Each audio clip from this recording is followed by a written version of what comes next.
बिस्मिल्लाहिर्रहमानिर्रहीम। मुअज़्ज़ज़ सामाईन इकराम, अस्सलामु अलैकुम। दुनिया में ऐसे बहुत से बादशाह और फ़िरौन गुज़रे हैं जिनको उनकी दौलत के नशे ने मगरूर बना दिया और वो तकब्बुर में आकर खुदाई का दावा कर बैठे। ये बदबख्त लोग अपनी दौलत और ऐशो इशरत के नशे में मगरूर होकर खुदा की वतनीयत को ललकारने लगे और अल्लाह ताला ने इनकी तरफ बहुत से अंबिया इकराम को मबूस फरमाया और इनको हदायत की तरफ बुलाया, लेकिन ये सरकश लोग अपनी अना पर अड़े रहे और अल्लाह ताला की वतनीयत का इनकार करते रहे। और जब ये लोग काबिल हदायत न रहे, अल्लाह ताला ने इनको इबरत का निशान बनाया और इन लोगों को तबाह बर्बाद करके रख दिया।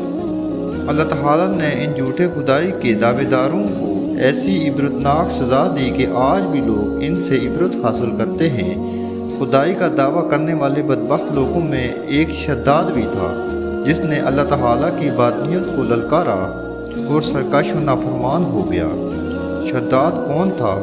किस तरह उसने खुदा की नाफरमानी की और सरकश हो गया और दुनिया में खुदाई का दावा कर दिया, और किस तरह उसने दुनिया में अपनी जन्नत तैयार की और उसकी बनाई हुई जन्नत कितने सालों में तैयार हुई, और अल्लाह ताला ने इस बदबख्त को किस तरह दुनिया के लिए इबरत का निशान बनाया और इस बदबख्त का अंजाम क्या हुआ, और किस तरह मलकुल मौत ने दर्दनाक तरीके से इसकी रूह कब्ज़ की। इन तमाम सवालात के जवाबात आज की वीडियो में मौजूद हैं।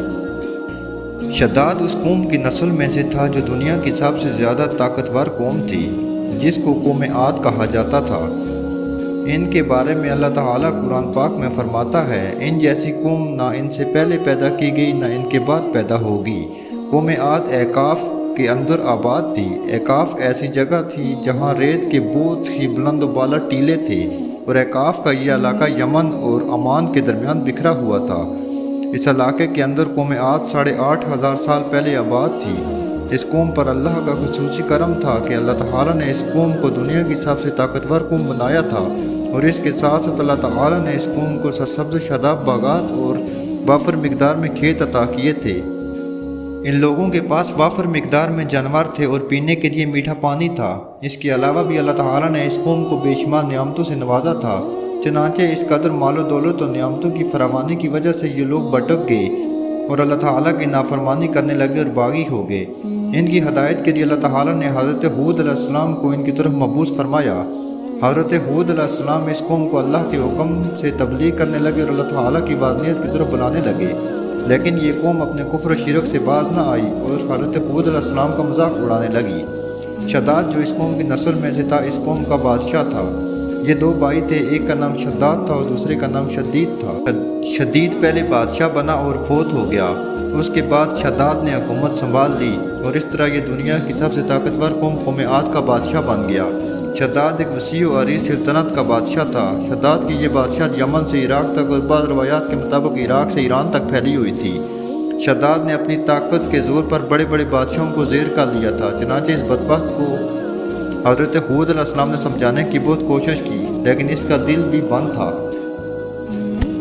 चनाचे जब हज़रत हूद अलैहिस्सलाम ने शद्दाद को वादनीयत की दावत दी तो उन दोनों के दरमियान एक बड़ा मुकालमा हुआ, जिसमें शद्दाद ने हज़रत हूद अलैहिस्सलाम से पूछा कि अगर मैं खुदा पर ईमान लेकर आऊँ तो मुझे उसके बदले में क्या हासिल होगा।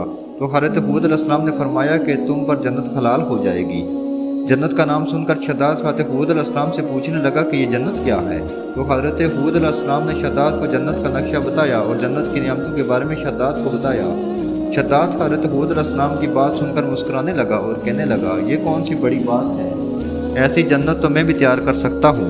हज़रत हूद अलैहिस्सलाम ने शद्दाद को उसके कुफ्र शिरक से रोकने की बहुत कोशिश की, लेकिन ये बदबख्त बाज न आया।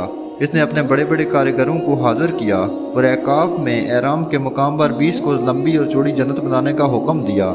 चनाचे शद्दाद की इस तैयार होने वाली जन्नत में सोने और चांदी की ईंटें लगाई गई और जवाहरात भी लटकाए गए। इस बदबख्त ने अपनी इस बनाई हुई जन्नत में शहद, दूध और पानी की नहरें भी रवां कर दी और दुनिया जहां के खूबसूरत दरख्त, फूल और पौधे भी लगाए गए, और इस जन्नत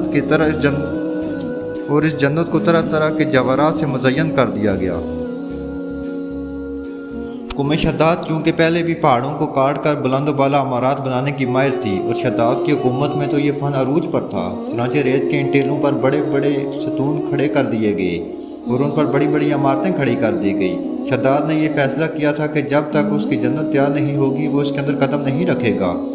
شداد کے حکم کے مطابق جنت تیار ہونے لگی۔ شداد اپنے محل میں بے صبری کے ساتھ جنت کے تیار ہونے کا انتظار کرنے لگا۔ شداد کی اس جنت کو تیار ہونے میں 12 سال لگے اور شداد اپنی جنت کو دیکھنے کے لیے اپنی فوج کو ساتھ لے کر جنت کی طرف نکل پڑا۔ چنانچہ شداد ابھی جنت کے دروازے پر پہنچا ہی تھا کہ اس نے اپنے سامنے ایک شخص کو کھڑا دیکھا۔ شداد اس شخص کو دیکھتے ہی پہچان گیا اور اپنے حواریوں سے کہنے لگا کہ یہ شخص مجھے جنت میں داخل نہیں ہونے دے گا۔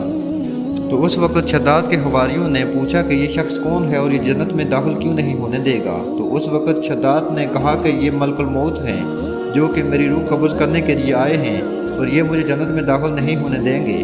اس وقت شداد ملک الموت علیہ السلام کے سامنے عرض کرنے لگا کہ مجھے صرف اتنا وقت دیا جائے کہ میں اپنی جنت کے اندر قدم رکھ سکوں۔ تو ملک الموت نے فرمایا کہ مجھے اللہ کی طرف سے حکم ہے کہ میں تمہیں جنت کے اندر قدم نہ رکھنے دوں۔ شداد ملک الموت کے سامنے بہت رویا اور گڑ گڑایا، لیکن ملک الموت نے اللہ کے حکم کے ساتھ شداد کی روح کو قبض کر لیا۔ چنانچہ شداد کی موت کے بعد حضرت جبرائیل علیہ السلام نے ایک زوردار چیخ ماری اور جس کی وجہ سے شداد کی جنت زمین میں دھس گئی۔ شداد کی اس عبرتناک موت کے بعد حضرت ہود علیہ السلام نے قوم عاد کو بار بار سمجھایا، لیکن وہ اپنے کفر و شرک سے باز نہ آئے۔ جب حضرت ہود علیہ السلام اس قوم کو سمجھا کر تنگ آ گئے تو اللہ تعالیٰ نے حضرت ہود علیہ السلام کو حکم دیا کہ وہ اپنے ساتھیوں کے ساتھ اس علاقے سے دور چلے جائیں۔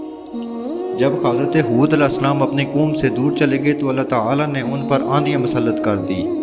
آندھی اور طوفان 7 راتیں اور 8 دن تک مسلسل چلتی رہی، یہاں تک کہ وہ پوری قوم اپنی بلند و بالا عمارات کے ساتھ زمین کے اندر دھس گئی اور غرق ہو گئی۔ اللہ تعالیٰ نے اس قوم پر ایسا دردناک عذاب مسلط کیا کہ اس قوم کا نام و نشان باقی نہ رہا۔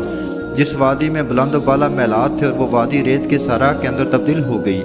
اللہ تعالیٰ کی عزور دعا ہے کہ اللہ تعالیٰ ہمیں عاجز و انکساری کے ساتھ زندگی گزارنے کی توفیق عطا فرمائے، آمین۔